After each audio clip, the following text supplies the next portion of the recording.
দর্শক আমন্ত্রণ জানাচ্ছি Horlicks Light life to the ফুলেস্টে ফারাহ শারমিন। প্রতিবারের মতো আমাদের সাথে থাকেন একজন অতিথি যার কাছ থেকে আমরা শুনি তার লাইফস্টাইল সম্বন্ধে। আজ আমাদের সাথে একজন জনপ্রিয় অভিনেতা আছেন যাকে আমরা পর্দায় দেখি, বিভিন্ন চ্যানেলে দেখি এবং অনেক বছর ধরে একইভাবেই দেখছি ওনাকে। আমাদের সবার প্রিয় অভিনেতা পীযূষ বন্দ্যোপাধ্যায়। আসুন কথা বলি পীযূষ দার সাথে। আমন্ত্রণ আমাদের আজকের অনুষ্ঠানে পীযূষ দা। ধন্যবাদ। কেমন আছেন? আমি সবসময় ভালো থাকার চেষ্টা করি এবং ভালো থাকি। এবং আমাদের অনুষ্ঠান আজকে life to the fullest, I think perfect person যেখানে আপনি ভালো থাকার চেষ্টা করছেন এবং আমরা আসলে ভালোর কথাই বলতে চাচ্ছি। এবং আমি যেটা বলছিলাম ইন্ট্রোডাকশনে যে অনেক বছর ধরে আমরা স্ক্রিনে দেখছি আপনাকে এবং একইভাবে দেখছি। দিস ইজ সামথিং যেটা আনইউজুয়াল এবং ভেরি পজিটিভ, ভেরি এনার্জেটিক। আপনাকে দেখলে, আপনার অভিনয় দেখলে আমাদের আসলে সেরকম পজিটিভ ফিলিংই আসে ভেতরে। কিভাবে পীযূষ দা এটা সম্ভব বলেন? এবং কিভাবে একই রকম করেই সম্ভব হচ্ছে? না, এখানে দুটো জিনিস আছে, দুটো পার্ট প্রশ্নের মধ্যে। প্রথম কথা হচ্ছে যে বিশ্বের কোনো ইতিহাসে বা কোনো তত্ত্বে বা কোনো কিছুতে রীতিনীতিতে নেই যে একজন মানুষ একই রকম থেকে যায়। পরিবর্তন হবেই। নদীর জল যেমন একই জায়গায় একরকম থাকে না, ডেফিনেটলি। কিন্তু পরেরটুকুর সাথে একমত। আমি সবসময় চেষ্টা করি এনার্জেটিক থাকবার জন্যে এবং কি বলবো, এটাকে কিছু একটা কন্ট্রিবিউট করার মতন এনার্জি সবসময় আমার মধ্যে থাকে এবং প্রতিটা মুহূর্তকে আমি I take it as challenge. Okay. সেটা অভিনয় হোক, জীবনের যে কোনো কাজই হোক, আমি কোনো কিছুকে কিন্তু ভাগ করি না। আমার একটা দোষ বোধ হয় এটা, যে আমি সমস্ত জীবনের সব কিছুকে মিলিয়ে কিন্তু একটা জীবন, আলাদা আলাদা কম্পার্টমেন্ট ভাগ করি না। ওকে। যার জন্য যখন আমি অভিনয় করি বা যখন আমি লেখালেখি করি বা যখন আমি ক্রিকেট খেলা দেখি বা যখন আমি আড্ডা মারি বা যখন আমি টেলিভিশনে নাটক করি, যা করি না কেন, আমি পুরো জীবনের সব কিছুকে মিলিয়ে কিন্তু একটা কম্পার্টমেন্ট করি, যার জন্যে আমার জন্য খুব সুবিধা হয়। এটা আমার বোধ হয় নিজস্ব একটা, প্রত্যেক মানুষের একটা, প্রত্যেক জীবেরই বোধহয় একটা নিজস্ব রীতি থাকে।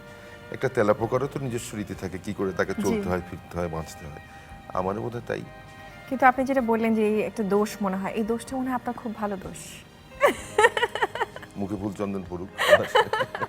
এবং আমার মনে হয় এরকম দোষ সবার থাকলে কোনো অসুবিধা নেই। আমরা এই দোষগুলো ক্ষমাসুন্দর দৃষ্টিতে ভালোভাবেই দেখতে পারবো। ব্লেসিংস ইন ডিসগাইজ যেটা বলে না, সেরকম আর কি। আচ্ছা পীযূষ দা, আপনাকে তো মানে অনেক কাজগুলোই দেখছি এখন, আপনার অনেক স্ক্রিনেই আপনি কাজ চলছে, অনেক ধরনের ক্যারেক্টারে আপনি এখন প্লে করছেন এবং ব্যস্ততা নিশ্চয়ই প্রচুর যাচ্ছে এখন সেজন্য। ব্যস্ততা তো এমনি বেড়ে গেছে আমার, শুধু যে আমার ব্যস্ততা তা না, আমি তো এই দেশের যে কোনো মানুষের দিকে তাকাই যখন দেখি যে সে খুব ব্যস্ত, খুব অলস মানুষ খুব কম দেখি। কিন্তু আমি যখন গ্রামে যাই তখন দেখি যে গ্রামে মানুষরাও কিন্তু একটা ব্যস্ততার মধ্যে আছে, তড়িঘড়ি একটা কি জন্য একটা ব্যাপার আছে। আর শহরে তো বিশেষ করে ঢাকার তো কোনো চিন্তাই নেই। রাস্তায় যদি দাঁড়িয়ে আমি সারাক্ষণ রাস্তার মানুষদের চলাফেরা দেখি, প্রত্যেকের মধ্যে দেখি একটা ব্যস্ততা এবং কিছু একটা করতে হবে, মানে তাড়াতাড়ি করতে হবে, শেষ করতে হবে। এই জন্যে সেই জন্য আমার ব্যস্ততাটা এর চাইতে বিচ্ছিন্ন কিছু নয়। তবে হ্যাঁ, অনেক রকম কাজ করতে হয়, এটা ঠিক। একদম সকাল থেকে প্রায় মধ্যরাত পর্যন্ত নানা রকম কাজ করতে হয়, তাতে তো ব্যস্ত হতেই হয়। স্পেশালি আমি বলবো যে আপনারা যারা প্রতিদিন হয়তো বিভিন্ন জায়গায় কাজ করছেন এবং বিভিন্ন চরিত্রে কাজ করছেন, সেক্ষেত্রে আরো ডিফিকাল্ট এই ব্যাপারটা, মানে একটা চরিত্র থেকে বের হয়ে আরেকটা চরিত্রে ঢোকা, এবং সেটা যদি আমি জানি না সবার জন্য ডিফিকাল্ট হয় কিনা। আমি আমার জন্য বলতে পারি আমার কাছে খুবই ডিফিকাল্ট মনে হয়, যে কারণে আমি জীবনে কোনো দিন একটি চরিত্রের বাইরে একই দিনে একাধিক চরিত্র অভিনয় করি নাই। আচ্ছা। মানে আজকে এখানে একটা চরিত্র অভিনয় করছি, কলেজ টিচার বা ইউনিভার্সিটির প্রফেসর, আবার ওই দিনই বিকেলে গিয়ে একটা পাগলের চরিত্র অভিনয় করছি। এটা আমি কখনোই করি না। এটা আমার নিজস্ব ডিসিপ্লিন এবং আমার মনে হয় একজন অভিনেতার জন্য এই ডিসিপ্লিনটা মেনটেন করা উচিত। আলটিমেটলি ভালো কাজ করতে হলে এটা মেনটেন করাটা খুব জরুরি। অনেক চরিত্রে আপনি অভিনয় করেছেন এই পর্যন্ত, যেহেতু পাগলের কথা আসলো, আমি জানতে চাচ্ছিলাম যে এরকম কোনো অদ্ভুত টাইপের ক্যারেক্টার যেটা আপনার এই মুহূর্তে মনে পড়ছে এবং আপনার খুব ভালো লেগেছিল বা মজা পেয়েছিলেন আপনি করে? আমি চেষ্টা করি আমি যখনই যা করি সেটাকে মানে মজা পেতে। এইটা হচ্ছে আরেকটা দোষ আমার। আমি যা কিছু করি তার মধ্যে আনন্দ করতে চেষ্টা করি এবং আনন্দ পাই। কারণটা বলি, খুব শৈশবে আমাকে একজন শিক্ষক আমাকে বলেছিলেন জি যে তিনি তিনি বলতেন যে আনন্দ করো। আনন্দ করো বুঝতাম না, উনি কেন কথায় কথায় বলে আনন্দ করো। তা ধরলাম তাকে যে আমাকে একটু বলে বোঝাতে হবে যে আনন্দ করো। বলে তুমি যদি প্রতিটা জিনিসের মধ্যে আনন্দ খুঁজে না পাও, মজা খুঁজে না পাও, তাহলে তুমি নিজের সাথে তো নিজে নিজের জন্য সমস্যা তৈরি করছোই, কিন্তু তোমার সার্বিকভাবেই একটা সমস্যা তৈরি হবে। প্রতিটি কাজের মধ্যে যদি আনন্দ খুঁজে না পাও, হতে পারে তুমি সেই কাজ করতে গিয়ে ব্যর্থ হয়েছে, জি কিন্তু কাজটি যখন করবে তখন আনন্দ নিয়ে করবে। তো এইটি না আমার কাছে একেবারে কি বলবো, ধর্ম ও শিক্ষার মতন এখন আমি মানি। আমি প্রতিটা কাজে কিন্তু আনন্দ পাই, আনন্দ করতে চেষ্টা করি। আমি যখন নতুন কোনো মানুষের সাথে কথা বলি, 5 মিনিট 7 মিনিট অথবা ট্রেনে চলতে চলতে বা প্লেনে যেতে যেতে অনেকটা সময় পাশের বসা সঙ্গী বা সঙ্গী নিজেই থাকুক না কেন, আমি কিন্তু তার সাথে মজা করে কথা বলি, তার কাছ থেকে কথা শুনি। আরেকটা জিনিস হচ্ছে যে ওই মাঝে মাঝে একটু লেখালেখির অভ্যাস আছে, তো জি এইটি খুব কাজে লাগে, গল্প বানাতে খুব কাজে লাগে। এই যে এখন তোমার সাথে ফারার সাথে কথা বলছি, এমন যদি হয় এই কথাগুলো তোমার সাথে কথার মধ্যে মধ্যে পরে গিয়ে আমি দেখা গেল যে কি কি আনন্দ পেয়েছি এবং কি কি আনন্দ পেতে পারতাম ফারার সাথে মিশে, সেগুলো নিয়ে হয়তো একটা গল্প বানিয়ে ফেললাম। তো এটা খুব সিম্পল জিনিস এবং খুব আমি একেবারেই সহজ জীবন যাপনে পছন্দ করি, এবং এই সহজ জীবন যাপনের অনুষঙ্গ কিন্তু এইগুলো, এবং ছোট ছোট জিনিসগুলো থেকে খুব আনন্দ নেওয়া। ছোটখাটো জিনিস। আমি তো একটা দেখেও কি বলে একটা গাছের ডগায় একটা ঘাস ফড়িং দেখেও আনন্দ পাই, আমি তাকিয়ে থাকতে পারি। চমৎকার। এখন এটা হয়তো অনেকে মনে করবে যে এটা ওয়েস্টেজ অফ টাইম, সময় নষ্ট করা আরেকটা হচ্ছে, দোষ। কি হবে এটা করে। মানে ছোট ছোট জিনিসে আনন্দ খুঁজে বের খুব করা। আনন্দ পাই। বুঝতে পারছি, একেবারে দোষে ভরা পীযূষ দা। আমরা আরো কথা বলবো, আমরা আপনার লাইফস্টাইল সম্বন্ধে আরেকটু ডিটেইলস জানবো, তবে এই মুহূর্তে একটা বিরতি নিয়ে নিচ্ছি পীযূষ দা। প্রিয় দর্শক, কথা বলছি পীযূষ বন্দ্যোপাধ্যায়ের সাথে, আরো কথা বলবো ওনার সাথে। এই মুহূর্তে নিচ্ছি ছোট্ট একটা বিরতি, ফিরছি খুব শিগগিরই।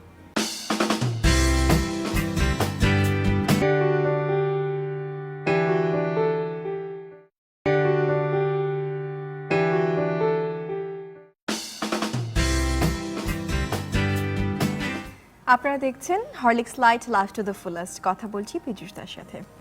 পীযূষ দা, আমরা বিরতিতে যাবার আগে শুনছিলাম আপনার দোষ, আপনার 2-3টে দোষ আমি ভালো মতো ধরে ফেলেছি, এবং এই দোষগুলো আসলে সবার থাকা উচিত। আমি চাই আমার প্রত্যেক দর্শকের এই দোষ থাকা উচিত। এই দোষগুলো থাকলে আলটিমেটলি খুব ভালো একটা লাইফ লিড করা যাবে।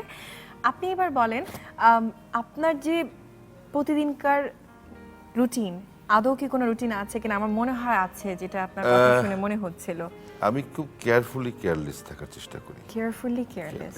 সেটার জন্য কিভাবে বলি যে আমার রুটিন একটা আছে, একেবারে ছোট কাল থেকেই বলতে গেলে রুটিনগুলো, কিছু কিছু রুটিন একেবারে রয়ে গেছে আমার মধ্যে। আচ্ছা, আর যেমন? অনিয়ম তো প্রচুর করেছে জীবনে, তাই না? আর মানে রুটিনের মধ্যে কিরকম রুটিন, যেমন আমি যখনই সুযোগ পাই ছোটকাল থেকে খেলাধুলা করার চেষ্টা করি। মানে আগে যখন যা পেতাম তাই খেলতাম, এখন তো সেটা সম্ভব না। এখন যেটা করার চেষ্টা করি সেটা হচ্ছে যে সকালে উঠে চেষ্টা করি প্রায়শই অন্তত 30 থেকে 40 মিনিট হেঁটে আসার জন্য। এই হেঁটে আসার সময়টা আমার জন্য সারাদিনের খুব আনন্দের একটা সময়। আমি বলতে পারি আনন্দের সবচেয়ে সর্বোচ্চ আনন্দ পাই এই সময়। মানে মানুষ দেখতে পান, নতুন মানুষ। আমি হাঁটতে যাই, আমি আশেপাশে নানান রকমের চরিত্র দেখি। সকালটা খুব ভালো, তো সকালটা তো সে মেঘে ঢাকা সকালই হোক আর উজ্জ্বল আলোকোজ্জ্বল সকাল, সূর্যালোকে তো সকালই হোক, সকালটা তো একটা অসম্ভব ভালো জিনিস। মানে তারপরে এত মানুষ দেখা, মানুষের হাঁটা চলার ভঙ্গি, মানুষের কথা বলে, কি কি কিছু জিনিস তো কানে চলে আসে, কি কি কথা বলছে। তার চেয়ে বেশি আনন্দ হয় যখন আমি এই হাঁটতে হাঁটতে অনেক কিছু ভাবতে পারি। ওই যে নিজের কাছে থাকার কথাটা বললাম যে একটু আগে, ওই সময়টা আমার নিজের কাছে থাকা হয়ে যায়। তখন আমি কিন্তু সারাদিনের পরিকল্পনা করি, আগের দিন কি হয়েছিল, 30 বছর আগে কে আমাকে কিভাবে দুঃখ দিয়েছিল, বা কিভাবে আমাকে আগামী কিছুদিন চলতে হবে, দেশটাকে কিভাবে চললে ভালো হয়, দেশের মানুষগুলো কি হলে ভালো হতো, পৃথিবীতে আমার অবস্থান কোথায়, এই সমস্ত কিছু কিন্তু ওই 30 থেকে 40 মিনিটে আমার ভাবনার মধ্যে থাকে। সেই জন্য আমি ওই সময় একা নিজের কাছে থাকি। আমি হাঁটতে গিয়ে কখনো সঙ্গী নেই না। কিন্তু জয়শ্রী, হ্যাঁ, উনি কিছু বলেন কিনা বা সেটা মেনে নেন কিনা, না, বা এটা উনি মানি, যেটা কিনে নিয়ে এটা আসেন। মানি, এটা মানি এই কারণে যে এখন ইদানিং আমি ওর কথাটাই খুব মানি। আমরা একটু দেখি স্ক্রিনে উনি কি বলতে চাচ্ছেন আমাদেরকে। মানুষ হিসেবে ও খুব অসাধারণ। ও আমার বন্ধুর মতো, শুধু আমার না, আমি শুটিংয়ে যাই বা অনেক জায়গায় যাই, দেখি যে সব শ্রেণীর মানুষের সাথে, সব বয়সের মানুষের সাথে ও খুব ভালোভাবে মিশতে পারে। ওর অনিয়মটা হলো খাওয়া দাওয়া নিয়ে, ও লেট নাইট ডিনার করে, যেটা আসলেই করা উচিত না, আর্লি ডিনার করা উচিত। আমি চাই 8টার মধ্যে খেয়ে ফেলুক, কিন্তু ও পারে না সেটা, এটার একটা বদভ্যাস হয়ে গেছে। 10টা-11টার আগে ও ডিনারই করতে পারে না। লাইফস্টাইল যেমন সকাল 7:30 বাজে ও ঘুম থেকে উঠেই 1 গ্লাস লেবু, গরম জল, মধু এটা খাবেই, না হলে পার্সলি পাতার রস, এটা মানে সারা বছরই ও খায়।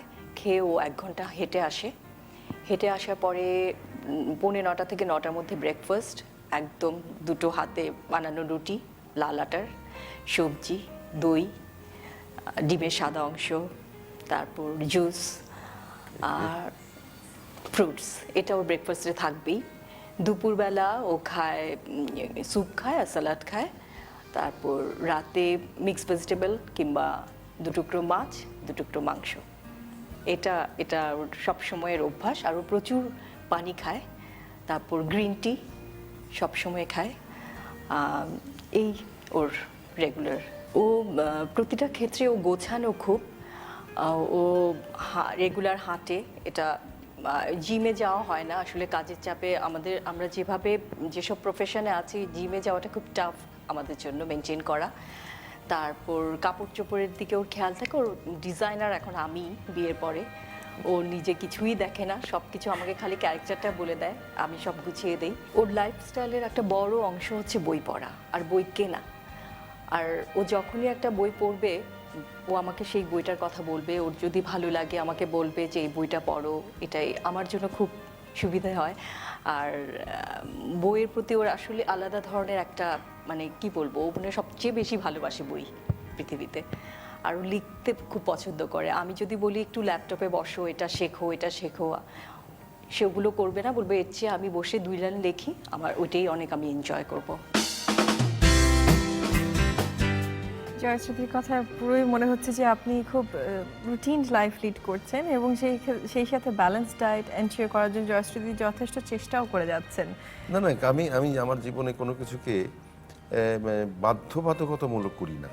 আগেই বলেছি, আমি ছোটকাল থেকে কিন্তু এরকম, এটাই করতে হবে সেই রকম বাধ্যবাধকতা কিন্তু করি না।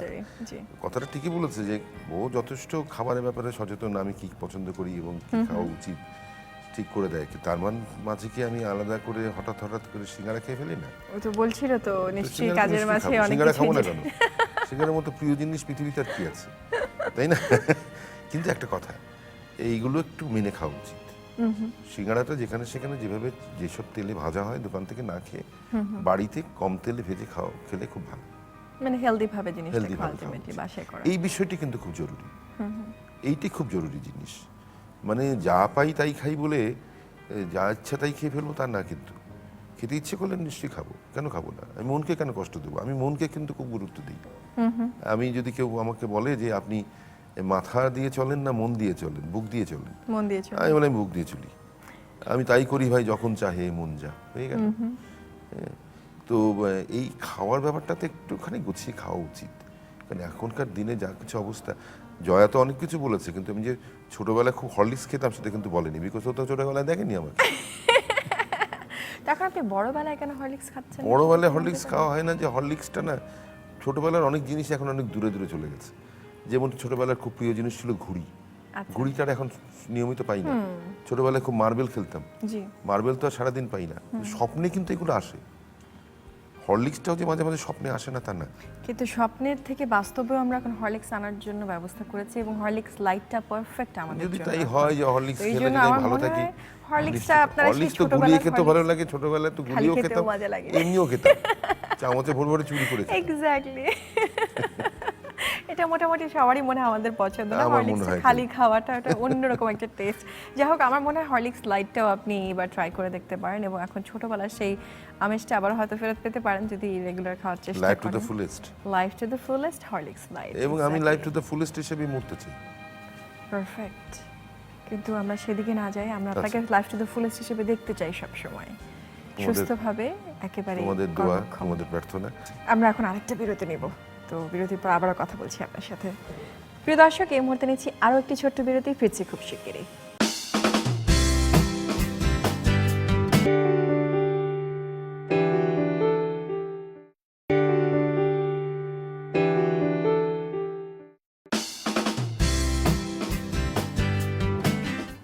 দেখছেন Horlicks Light, life to the fullest. পীযূষদা, আমরা কথা বলছিলাম আপনার খাদ্যাভ্যাস এবং আপনার দৈনন্দিন রোজ নামটা যেটা আমরা বলতে পারি আর কি, সেই ব্যাপারে। আচ্ছা, যখন শুটিং থাকে কিভাবে আপনি নিজেকে প্রিপেয়ার করেন? শুটিং এর ব্যাপার যদি বলি, যে আমার শুটিং আছে, অভিনয় করতে হবে, বা শুটিং আছে আমাকে নির্দেশনার কাজ করতে হবে, তার জন্য একটা হোমওয়ার্ক আমি আগে করে রাখি, আমার মতো করে করে রাখি। সময় কম, আগে যেমন অনেক দিন 3-4 দিন ধরে এটা করতে পারতাম, এখন হয়তো 3-4 দিন ধরে সে সময়টা পাই না, কিন্তু হোমওয়ার্কটা আমি করে নিই। যেমন স্ক্রিপ্ট না পড়ে আগের থেকে আমি শুটিংয়ে যাই না, আমি স্ক্রিপ্টটা পড়ি, মার্কিং করি, কোথায় কি করার দরকার, আমার কি ক্যারেক্টারাইজেশনটা কি হওয়া উচিত, ডিরেক্টরের সাথে কথা বলেই করি পরে গিয়ে, কিন্তু আমি তার আগে একটা প্রিপারেশন, প্রস্তুতি, অ্যাক্টার্স প্রিপারেশন যেটাকে বলে আর কি। অ্যাক্টার্স প্রিপারেশন ইজ মাস্ট, যে কোনো অভিনেতা অভিনেত্রীর জন্য, বা যে কোনো রকমের শোবিজের লোকের জন্য, যে কোনো রকমভাবে নিজেকে কোনোখানে দাঁড় করাবার জন্য তার একটা পেপার ওয়ার্ক বলা হয় এটাকে আর কি, প্রিপারেশন দরকার। এই তো বললাম, আর প্রত্যেকটাকে এনজয় করার ব্যাপারটা। আমার কেন জানি মনে হয় রবীন্দ্রনাথের ওই লাইনটি খুব পছন্দ করি আমি, জগতে আনন্দ যজ্ঞে আমার নিমন্ত্রণ। চমৎকার বলেছেন। আমরা আরেকটু শুনি যে আপনার কাছে আরো কেউ কি বলেছেন আপনার সম্বন্ধে, একটু আমার দেখি। সম্বন্ধে কেউ বলেছে নাকি? আমরা দেখি একটু কেউ কিছু বলেছে কিনা। আমার বন্ধু, এবং এ কথা বলতে পারি আমৃত্যুই বন্ধুত্ব থাকবে। নিশ্চয়ই সে একজন ভালো মানুষ, উদার মনের মানুষ, এবং বন্ধুত্ব এবং সম্পর্ক নির্মাণে আবেগ কাজ করে তার, এবং সে কারণে বন্ধুত্বের বাজ বিচারটা সেভাবে করেনি, স্বাভাবিকভাবে বলবো যে পীযূষ অত্যন্ত ভালো বন্ধু, সংবেদনশীল বন্ধু, এবং বিপদে আপদে আনন্দ বেদনা সবসময় আমার সাথে। পীযূষ মানুষ হিসাবে একটু অলস প্রকৃতির, মানে এটা অভিযোগের সুরে বলছি না, এটি বলছি মানুষের চারিত্রিক জায়গা থেকে। সে একটু অলস, অর্থাৎ একটা ফোন আসলো, দেখা যাবে ফোনটা ধরতে ধরতে ফোনটা কেটেই গেল, আবার ফোন করলোই না দুদিন, বললো ফোন করেছিলেন নাকি, আমি তো দেখি নাই। তারপরে তার ব্যক্তি জীবনে এটার প্রভাব আছে। তবে যেটি বলা দরকার সেটা হচ্ছে যে পীযূষের কাপড়, অর্থাৎ পোশাক আশাক খুবই সুন্দর। এই কারণে সুন্দর পড়তো। প্রথমত পীযূষ সৌম্য দর্শন, দেখতে খুবই সুন্দর ছিল। ছাত্র জীবনে একই সাথে পড়ালেখা করেছি। পীযূষ আমার 1 বছরের অনুজ, মহসিন হলেরই আমরা। বিশ্ববিদ্যালয়ে যখন পড়তো তখন অসম্ভব রকম ছিপছিপে ছিল, ভীষণ সুন্দর ছিল দেখতে, চোখ ছিল খুবই সুন্দর, এবং পীযূষ অনেকটা ম্যাটনি আইডল ছিল ঢাকা বিশ্ববিদ্যালয়ে। কিন্তু পীযূষকে ধরেন যদি আপনি যে কোনো জায়গায় বলেন, অভিনয় সূক্ষ্মতা রয়েছে, অভিনয় অত্যন্ত ক্ষমতাবান অভিনেতা, কিন্তু পীযূষের আমার মনে হয় আলস্যটা পীযূষের নানা কাজে বাধা। তবে সেই আলস্য আবার বন্ধুদেরকে খুবই আনন্দ দেয়, কেননা সেই আলস্যটা হচ্ছে বন্ধুদের সাথে আড্ডা মারা, গল্প করা, এখানে পীযূষ অনেক বেশি আনন্দ পায়। চমৎকার কথা বললেন, এবং কিছু কিছু ব্যাপার যেগুলো আপনিও বলছিলেন একসাথে মিলে গেল। অলসতার ব্যাপারে কি বলবেন? আমি এটাকে আলস্য বলি না, আমি বলি যে এটা জীবনের অনুপ্রেরণা। এই যে একসাথে বসে সবার সাথে কথা বলা, নানা বিষয় জানতে পারি। তো আমি একটা কথা বলি, যা কিছু জীবনে শিখেছি আমি শুনে শিখেছি, বড়দের কাছ থেকে পড়ে শিখেছি, দেখে শিখেছি, আর আড্ডা মেরে শিখেছি। আড্ডাতে যে কত কিছু শেখা যায়, এই যে সিনেমার প্রতি ভালোবাসা, বইয়ের প্রতি ভালোবাসা, বা এই বিশ্ব সাহিত্য নিয়ে জানাশোনা, এইগুলো তো ছোটবেলায় কেউ আমাদের শেখায়নি। এগুলো কিন্তু একটু বড় হওয়ার পরে আড্ডা মারা থেকে শিখেছি। এই যে বড় বড় পণ্ডিতদের নাম, তাদের সম্পর্কে আগ্রহ তৈরি হওয়া, এইগুলো কিন্তু আড্ডা থেকে শিখেছি। সেই জন্য আমার আড্ডাটাকে যদি কেউ আলস্য বলে বলতে পারে, কিন্তু আমি এবং উনি আমি বলছিলেন অ্যাকচুয়ালি পজিটিভ ওয়েতে, আমার যে বন্ধু উনিও হিসেবে খুব বলতে পারি, আমাদের প্রতিদিনের মানে বন্ধু। খুশি এবং এরকম অলস হওয়াটা ভালো তবে বন্ধুদের হ্যাঁ, জন্য। করি না, বললাম তো সবকিছুর মধ্যে আনন্দ খুঁজে নিতে হয়। যখন আমি ত্রাণকর্মী হিসেবে কাজ করি, যখন আমি একজন রাজনীতি সচেতন মানুষ হিসেবে কাজ করি, এটা তো দীর্ঘদিন করেছি আমরা। জি আমার জীবনের প্রায় অনেকটা অংশ রাস্তায় কেটে গেছে।